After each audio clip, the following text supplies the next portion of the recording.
Today on Locked On Red Wings, ahead of the two games that Detroit is playing in Sweden, we are going to rank the top 5 Swedish players to ever wear the winged wheel. You're Locked On Red Wings, your daily podcast on the Detroit Red Wings, part of the Locked On Podcast Network, your team every day.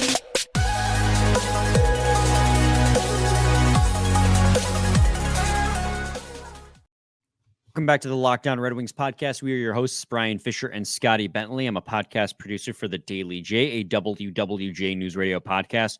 Well, Scotty's a host over at Locked On Tigers, as well as a freelance journalist for the Detroit News. And today's episode is brought to you by FanDuel.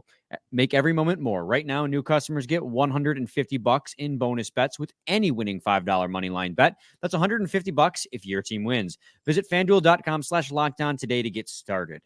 Guys, today's pretty self-explanatory. Not a whole lot of setup for this one. I kind of laid it out for you in the cold open. We're going to be talking about our top 5 Swedish players to ever wear the winged wheel. The Red Wings playing 2 back-to-back games in Sweden, in Stockholm, Sweden, that is, Thursday and Friday against the Ottawa Senators and the Toronto Maple Leafs. So we figured it'd be a fitting time to kind of reminisce and look back at our favorite Swedish hockey players to wear the winged wheel. There'll be honorable mentions as well. And for once as well, Scotty and I have one coherent list of 5 players. Normally we have different lists, but we figured out that there wasn't a lot of variance between our 2 lists. It's pretty out there for you. Maybe the last 2 or 3, you can sub some guys in, but the top 3, I think, are easily cemented for the Detroit Red Wings. All right, Scotty, without further ado, why don't you lead us off with number 5 on our top 5 all-time Swedish Red Wings? And, you know, we had quite a bit of conversation with who's supposed to be at 5. We sure did. I think, you know, there was a back and forth between us about I feel like if we did like a top 6, we'd be like pretty like clear cut, Yeah. but there was some back and forth between us on who 5 was going to be. And I think we also, as we already said, like already only have one list. And so going back and forth, there wasn't too much dialogue, and then the top 4 was pretty solidified. But at number 5, we have the Mule, baby. We have Johan Franzen, one of the best nicknames out there in terms of, you know, like nickname era, Detroit Red Wings in that era. But this is kicking off one on a long list of Red Wings lifers, which is like something that I think is so wild that all 5 of these guys we're going to bring up played 100% of their careers with the Red Wings. That's crazy to me. And but the Mule obviously had some pretty nice seasons. Maybe didn't live up to what was once bestowed upon him. We'll talk about that a little bit later with another guy as well. But I had incredible clutch moments, great cup runs, and at the end of the day, he's the Mule, baby. He's the Mule. So, yeah, I mean, we're going to keep the rest of our honorable mentions until the very end, but I think just in all fairness, like we were debating between Johan Franzen and Jonathan Ericsson, and it was basically a quantity versus quality debate between these two, where Johan Franzen, when he did play, his impact was felt immensely, especially in the playoffs. But obviously he fought concussion issues through no fault of his own. That stuff just happens through playing a physical contact sport. And he missed a lot of time, especially in his last few years. You know, last few years, I mean, one of those was a partial lockout, but 54 games, 33 games. And then his final year, just 2 games. He also only played 27 in the 2009-2010 season. So availability was a big issue in that debate, where Jonathan Ericsson, he also played over 600 games, I get, with the Detroit Red Wings. And, you know, that was where the argument lied, is playing a full 13 years, what it was with Jonathan Ericsson at the quality of player he was. And he's got an incredible story. The last player picked in the draft, right? He was the final player picked in the draft. He ended up playing 13 years, 670, I think, games with the Detroit Red Wings, where he was basically a bottom pair defenseman, second pair at best, kind of became a scapegoat in the Detroit Red Wings organization amongst the fans, but had a great career nonetheless, given where he was drafted. Or Johan Franzen, whose career was unfortunately cut short, but was, like you said, incredibly clutch. We ended up in the end going with Johan Franzen at 5 because Franzen in 602 games played, 187 goals, 183 points for, or 183 assists for 370 points. He could score, he could pass, but really what set him apart and what put him over the top in this debate was his playoff performances. That is when the mule came out in full force. In fact, that's really what earned him that huge contract extension, was his performances in the 08 and 09 playoffs and those 2 Stanley Cup playoff runs. In 08, during the playoffs, I believe he had like 18 points in 16 games played with the Detroit Red Wings. I just scrolled right past, just want to double check my math there. Where is this? Now I can't find it. Here it is. I'm sorry about that, guys. Yeah, he had 13 goals, 5 assists in the 08 playoffs when they won the Stanley Cup. And then in the 09, when they lost in the final, he had 23 points in 23 games. And then in 2010, 18 points in 12 games. Like, he was a tank in the playoffs. And really, that's what set him above and beyond Jonathan Ericsson, who will be our first honorable mention. We'll get to the rest of the honorable mentions at the end of the episode. But Johan Franzen is number 5 for us. You got anything else to add, Scotty? No, man, just big body that can score, man. I know people talk about like what if scenarios. I don't think it's entirely fair because he did play in over 600 games, but I think a lot of people would really like to know the true peak that maybe he could have reached, had the injury history that he had not kind of caught up to him there. I mean, he was playing, he only played in over half of any season once in his last 4 years. And you already mentioned 09-10 was down there as well. Just, really unfortunate. But when he was on the ice, man, nobody will forget the mule. That's for sure. And I'm pretty sure 2012, 2013 was that lockout shortened season. So technically he played the full 41 that year. Correct. If I'm recalling correctly. But those last 3, 54, 33, 2, he couldn't stay on the ice, and he probably should have retired, and he'll even admit to it long before. But when he did play, he could be a game changer. He had that clutch factor for sure. So that's why he's at 5, and Ericsson is number 1 on the honorable mentions list. We'll get to the rest of the honorable mentions at the end, but now let's go on to number 4. All right, Scotty, the 4th person on this list that we have is Thomas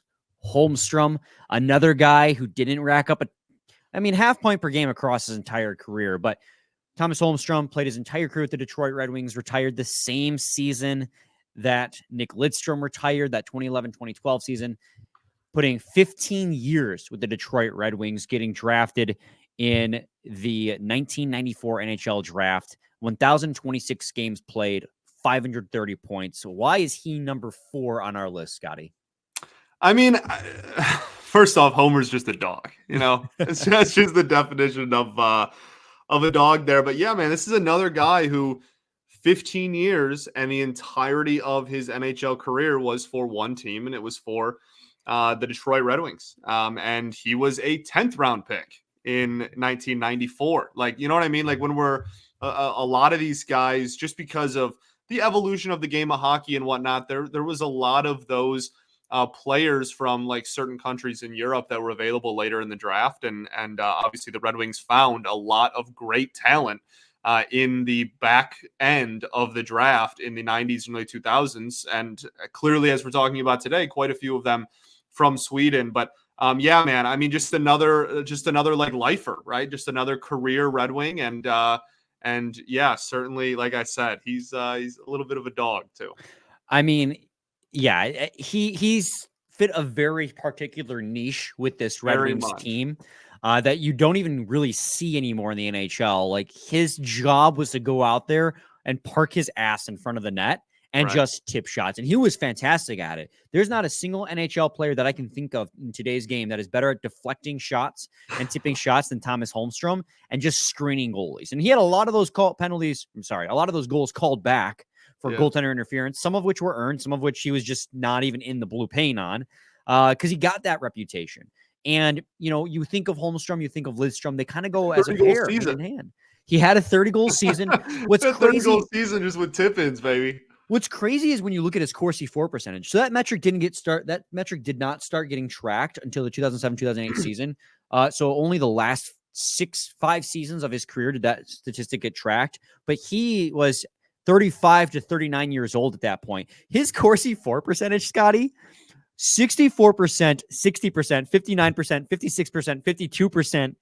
And all of that, and you're thinking, okay, well, those are really good NHL teams. Like the 08 team, that first year, of course, he was beginning to get tracked. He was on a Stanley Cup winning team. That Red Wings team was a wagon. But he was still 5.3% relative to his teammates. So he went out there, and despite the fact that he played a really niche role, Thomas Holmstrom was still out there. When he was out there, he was helping the team generate more scoring chances for than scoring chances against, or shot attempts for and shot attempts against at even strength. That's just at even strength. That's not power play. That's not penalty kill. So despite the fact that we all remember Thomas Holmstrom as like literally this just one little niche role, he still metrically was a dog. And we love Thomas Holmstrom for that 15 years of just sitting in front of the net, putting pucks in the back of the net. When you think of historic dogs, Holmstrom's in the Dog Hall of Fame, let me tell you. And I mean, like you said, 30-goal season under his belt as well, which he almost had 2. I think he had a 29er in there as well.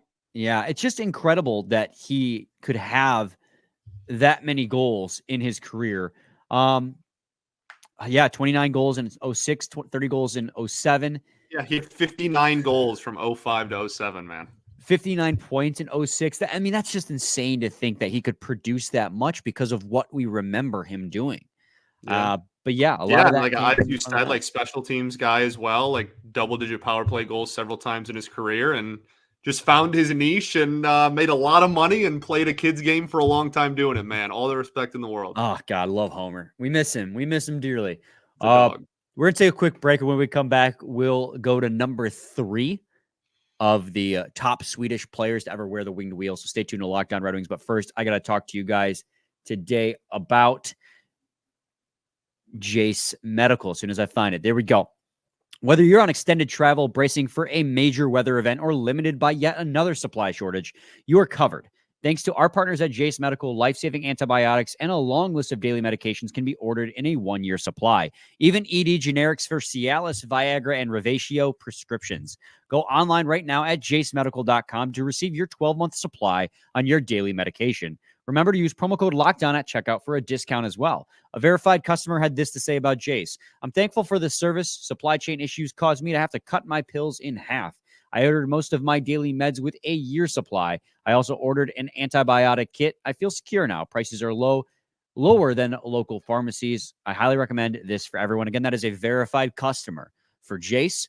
If you or someone you love would like to get peace of mind by having a year supply of any daily med, go to jacemedical.com if it's offered for you. Remember to use promo code LOCKEDON for $20 off your first purchase.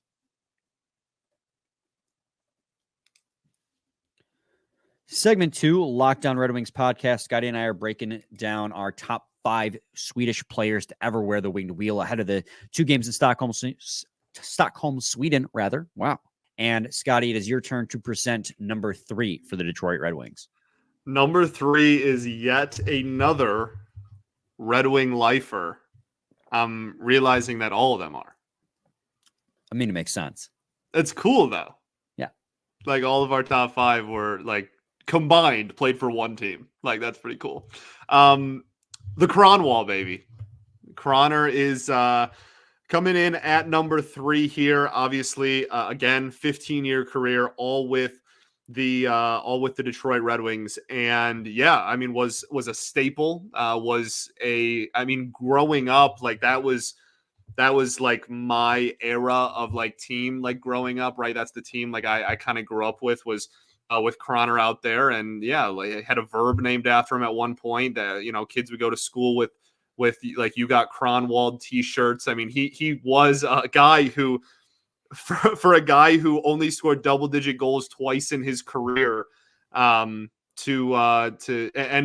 certainly had his moments defensively, but wasn't like a lockdown defender there on the blue line, to kind of transcend and have his own brand, I think is like one of the coolest things ever. Obviously, Kronwall is a fan favorite here. I mean, slightly under half point a game across his career with 432 points in 953 games. He was definitely a pass first guy rather than shoot first, crossing 51 points in the 08-09 season with the Detroit Red Wings. Did I say 59, 51 points? Can't remember what I said now. And then, just always being consistently in that 30 to 40 point range until the end of his career, just about. He was really good. And obviously at times playing with some of the best defensemen in the game allowed him to. He got some pretty good draws with pairing mates. That's guys for sure. like Lidstrom and Rafalski. Playing with guys like that allow him to go out there and lay the body out, knowing that, and make a name for himself doing so, knowing that people are backing him up. But even after Lidstrom retired and Kronwall had to take on that mantle of the number one D-man, he took it in stride. Yeah. There's a lot of seasons too where he was hurt and he was trying to play through and battle through those injuries. I have a soft spot in my heart for Nick Kronwall because, this guy just always gave it his all out there. There was never any doubt about the heart that he had. And again, another player that metrically was very good for the Detroit Red Wings. Even in those last few years where he was a negative, like -5, -14, -21, he was still putting up Corsi percentages at 5-on-5 that were well above 50 at the end of his career at 36 and 37, still positive relative to his teammates. Like, those are bad teams that he was playing on those years, teams that missed the playoffs, yet he was still above 50% on his own and relative better than his teammates as well. He's just a guy who you could rely on in pretty much any given situation to make a statement, make a stand.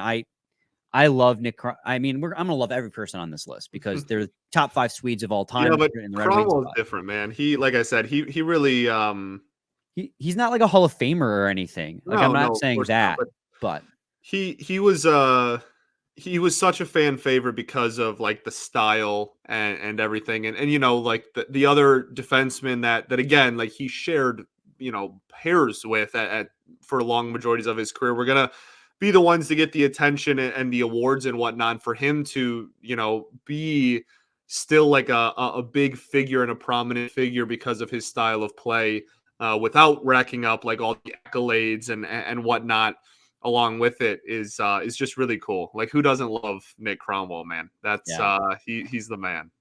Yeah, and I think that takes us cleanly into number 2 on our list. And I think 2 and 1 are pretty obvious, self-explanatory. I would say, without a doubt, you got to say, Joachim Andersen, number 2, easily. Joachim Andersen, got to say, without a doubt. Without a doubt, no. Of course, it's Henrik Zetterberg, second best Swede to ever wear the winged wheel.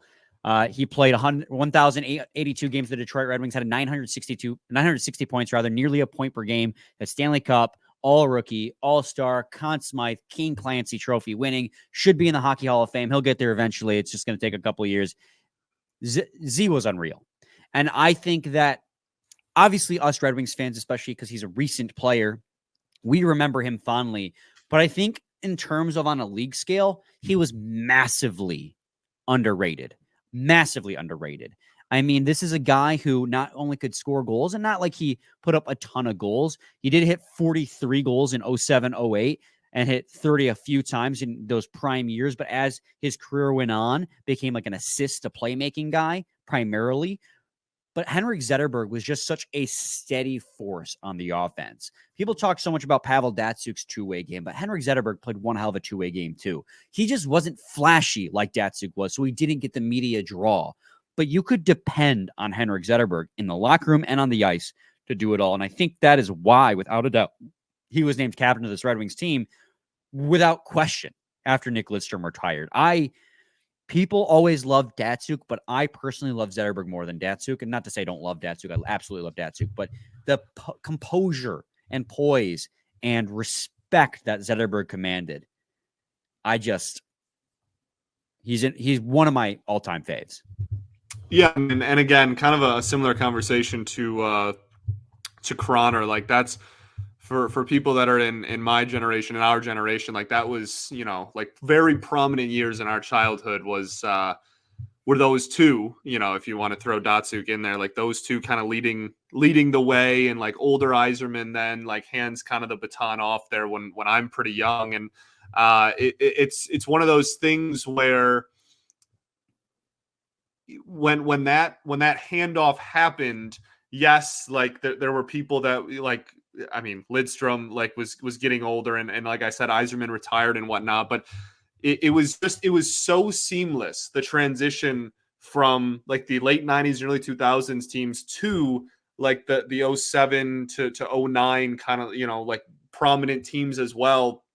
And that's something that I don't think anyone took for granted, and we shouldn't. Like that, you know how crazy that is? Like all of the fourth liners and third liners and like 20-year-old prospects that were like kind of coming up in the early 2000s, then just like naturally became like some of the best players in the NHL and still were. And obviously there was a lot of hangovers as well, but like then they were like the prominent faces and the prominent figures on a cup team, like just under a decade later. That's just, it's so miraculous, and it couldn't be possible without Z. And obviously Larkin has talked about Z and his impact on Larkin's like NHL career and how important he was. And it's always awesome to see the Red Wings in general do a good job with this, but see so many people from that team, and see Zetterberg especially still like around the organization, and that is really, really cool. So yeah, for a guy that, was teammates with like prime like Yzerman, but then also like helped Dylan Larkin understand the importance of captaincy. Like to have that on your career from beginning to end is nothing short of miraculous. And I cannot get over, how early on in his career, obviously playing with some of the best players to have ever played the game, he's scoring 39, 33, 43, 31 goals. Like he had an incredible finishing touch at that point, also getting fed with some incredible players by some incredible players.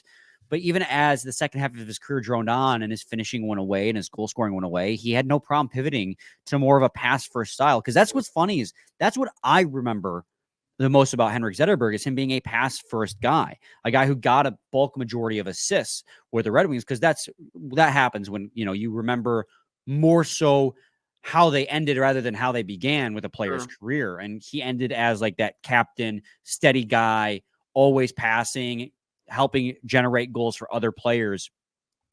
But I remember at one point in 2014, right? Like I think it was 2014 where he had that back surgery and we weren't sure like how he'd be able to come back. And, in one of our honorable mentions, we'll just scoop in there, kind of took over the reins for the Red Wings in that season, led the team in points, but he came back from a 45 game season in 2013, 2014, and had a 77, 82, 82, 82 game season after that injury. And he was steady still. 49 points, 37 points, 51 points, 45 in his mid to late 30s. That is good production from a guy his age after having such a major surgery. And on top of that, and I cannot stress enough, it's crazy looking at when this Red Wings team was good, and even after they weren't good, like past their prime with older vets, how their even strength Corsi percentage, and I'm sure you guys are tired of me harping on Corsi, but these best players on our team, Hall of Fame caliber guys like Henrik Zetterberg, and even guys who aren't Hall of Fame guys like Nick Kronwall and Thomas Holmstrom, we're still getting Corsi percentages well above 50, and relative, we're still positively adding to the team well after the team was out of the playoff mix. Like that just proves how vital these guys were at even strength for the Red Wings and how we sorely are missing that now. But anyways, I'm droning on. Henrik Zetterberg, easily number 2. And number 1 is not going to be a shock for you guys either, but I'm still going to make you wait because first, we got to talk to you guys today about FanDuel. Score early this NFL season with FanDuel, America's #1 sportsbook. Right now, new customers get $150 in bonus bets with any winning $5 moneyline bet. That's $150 if your team wins. If you've been thinking about joining FanDuel, there's no better time to get in on the action. The app is easy to use. There's a wide range of betting options, including spreads, player props, over-unders, and more. Scotty, I made a gamble, and by the time people are listening to this, they'll know, but Islanders on the road in Edmonton, underdogs. I took Islanders underdogs. And that is I don't think you can blame you on that one. No, but see, the thing is obviously new head coach. Sometimes that fires a spark underneath players. Teams go on tears after a new coach comes in behind the bench. But at the same time, the goaltending, despite the fact that Edmonton dominates in shot attempts and shots every game, their goaltending is so atrocious that they allow so many shots, but the Islanders don't generate a lot of shots. They're defense first. So it's really going to come down to, can the Islanders take advantage of the Oilers' piss poor goaltending, or can the Oilers, with their aggressive offense, push through the great defense and goaltending of the Islanders? I took Islanders plus odds. So go to FanDuel.com/lockdown and kick off the NFL season. FanDuel, official partner of the NFL.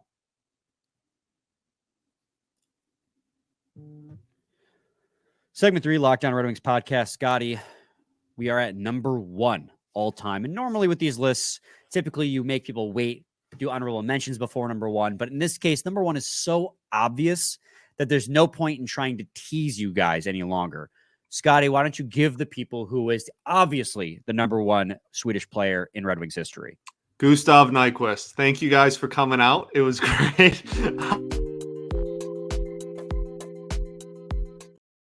No, obviously it's Nicklas Lidstrom.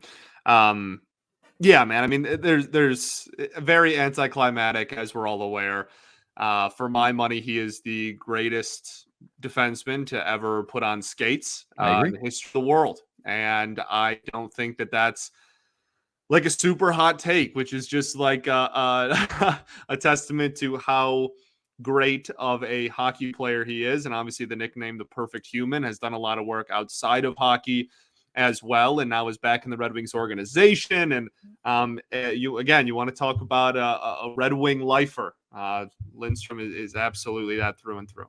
Yeah, absolutely. I mean, he did everything out there, right? Like he is, people are going to argue that Bobby Orr was the better defenseman all time. And I think that honestly, completely different styles. Bobby Orr revolutionized what it meant to play defense. He defined the offensive defenseman. Yeah, but Bobby Orr absolutely the greatest offensive defenseman ever. But Nicklas Lidstrom, without a doubt, is the best defensive defenseman to ever play the game, and he did that. He was the best in the game for literally 20 years. He played 20 seasons with the Detroit Red Wings, 1,564 games, over half point a game, well over half point a game, 1,142 points from defense as a defensive defenseman is not a joke. Because people talk about my favorite stat ever with him is that he didn't win a Norris until he was 30 and he still retired with 7. Like that's you know what I mean? Like that's preposterous. 4-time Cup winner, all rookie team, 7-time Norris, like you just stated, 12-time All-Star, Conn Smythe in 2002, and of course, Hockey Hall of Fame, without a doubt. The guy was a machine. He was obviously the perfect human. And what's so funny is people talk so much, and he was my favorite player growing up, like my favorite Red Wing on a team that had Sergei Fedorov, on a team that had Steve Yzerman. As a defenseman, Nick Lidstrom was the guy I always watched. And it's so funny because people always harp on how good he was defensively, but they almost forget he was not half bad offensively as well. I mean, this is a guy who multiple times in his career put up 60 plus points from the back end. I'm trying to count exactly how many times he did it right now. 1, 2. Oh my, he had 70 point seasons as well. Like this is a guy. He had an 80. He had a point per game season in 05-06. He had 80 points. Yeah. So, I mean, people often forget that just because he was the defensive defenseman in the league and is still the best to ever do it that way, he put up a lot of points as well. Like this guy, the way he controlled games, the way he knew where the puck was going before it was going to go there, but the way he knew what teams were doing before the team was going to do it. I mean, this guy is not just the best Swedish hockey player of all time. In our eyes, Scotty, he is the best defenseman of all time. Yeah. How about this? How about this stat? 98-99, played in 81 games, 14 PIMs. That's you know what I mean? Like some people are just different, man. Like you know what I mean? Like that's a good point. How did he never win a Liddy Bing? Right. It's one of those things where he was runner-up for Bing 4 years in a row. And 5 total. 5 runner-ups total for Lady Bing. He was runner-up at one point, 3 or 4 times in a row. Well, Gretzky was still kind of kicking in at that point. So, but anyway, some people are just different. And like I had this conversation with one of my friends this week, and it's just like we all go through in our quote unquote athletic careers, right? As small or as big as they they are from individual to individual. We all go through a point where you step on the ice or step on a field or step on a diamond or whatever, and you realize that like other people are just better than you at the game, right? Like that happens to everybody at some point, no matter if you're, you know, a Hall of Famer or whatever. Like at some point you just hit an age and like you realize other people, like it happens to everybody at some point. And I wonder, A, if he like literally ever felt that, but B, because I have a hard time believing that he did.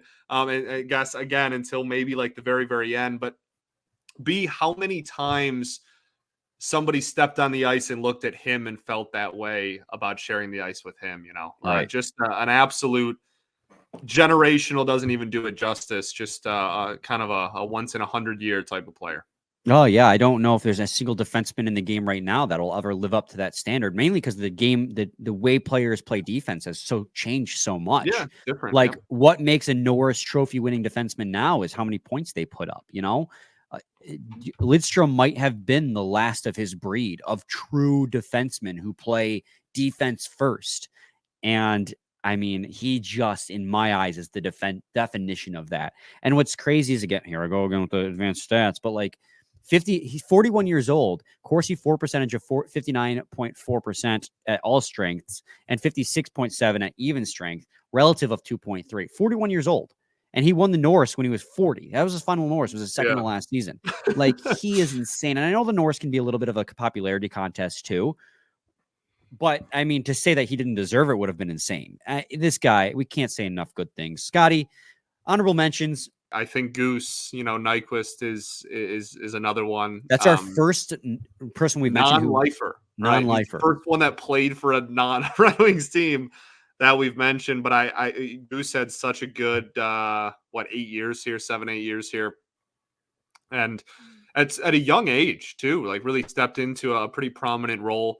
It's funny, my roommate and I, we've known each other our entire lives, and growing up, well, not really growing up, I guess that was a little bit later, but middle school and high school, we loved Goose, and now we're adults and we're in an apartment, and we have a Goose jersey hanging in our dining room kitchen area.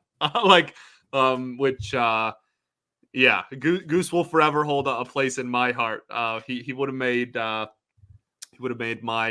been pretty high and prominent on my list just because he's one of my favorite players ever. But he definitely is an honorable mention on here as well. Yeah, 306 points in 500 games with the Detroit Red Wings. Exactly 500 games with the Detroit Red Wings, by the way. That's kind of nutty. But he had a 28-goal season. There was a time where we literally thought he and Tatar were the second coming of Datsuk and Zetterberg. Yep, to carry the torch. Fell a little bit short of that expectation, but they're still really, really good middle six wingers. And they've had both of them have had really nice NHL careers that are still ongoing. Yep. Right now, Nyquist is with Nashville, and I think Tatar's with Colorado, or is it Dallas? Last update I got, yeah. He's with Colorado. But anyways, and then outside of that, I want to give a shout out to, he only played 49 games with the Detroit Red Wings, but Borje Salming, who unfortunately passed away last year, he kind of changed the perception of what people thought of Swedish hockey players in the league. And, you know, Lidstrom has even gone on to call him an inspiration for himself. Hockey Hall of Famer, played from 1974 to 1990. You know, again, like I said, only 49 games, but he gets an honorable mention just for what he meant to the game. Then I think there's just one more honorable mention on here, and that one's more of just a shot for Ottawa. No, I mean, like we can joke about obviously he is, he will forever be a Sen, but did play 68 games at the very end of his career. And it's just worth pointing out, you know, like Daniel Alfredsson did play for the Detroit Red Wings and is obviously widely considered to be one of the greatest Swedes to ever step on the ice. So just kind of, again, obviously no one's saying he's remembered as a wing. All right, everybody calm down. But he did play for the Wings and is one of the best to ever lace them up from Sweden. So. But I think it's also fair to mention that, you know, we're not trying to make the case that it's an honorable mention. Just spent 17 years in Ottawa. Yeah. Just like it's an honorable mention to mention Borje Salming. It's an honorable mention to mention I'm saying mention too much, Daniel Alfredsson, because of the incredible career he had that just so happened to finish with Detroit. But even in that 1 year he played with Detroit at 41 years old, he led the team in points. Granted, that was only 49 points in 68 games played, but with Zetterberg injured, I mean, the leadership he brought to the team was invaluable, and the Red Wings probably wouldn't have made the playoffs if not for him. I mean, they made it in by the skin of their teeth, but Alfredsson's 49 points to lead the team was kept the pretty streak big. going, baby. Yeah. So let us know your guys' list in the comments. We'll be back with a new episode tomorrow. Scotty, any final thoughts? We ball. We ball. Same time, same place. It's your team every day. Every day.